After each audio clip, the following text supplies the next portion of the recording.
Photo పెట్టినాను అదొకటే అదే అతను కట్టిండు. మళ్ళీ ఇంకోటి నర్సరీ మీకు అందుబాటులో లేదు చేసుకోండి అని చెప్పి కదా, అది కూడా చేసుకోవడం సార్. ఇంకోటి మనం ట్యాక్స్ కలెక్షన్ చేసినాం సార్. ట్యాక్స్ కలెక్షన్ చేసింది బ్యాంకులో కొంచెం వినతి చేయడం జరిగింది. కొంచెం కానీ లాస్ట్ మంత్ ఈ మంత్లో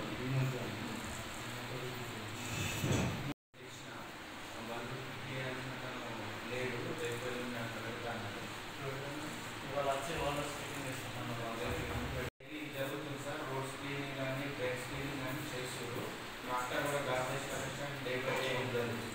అది ప్రాపర్గానే బాడీ మీటింగ్ కాబట్టి ఇప్పుడు వార్డు మెంబర్లు సర్పంచ్ లేదు కాబట్టి మనం విలేజ్ లెవెల్ ఆఫీసర్స్ మనం పెట్టుకుంటాం. Only officers village level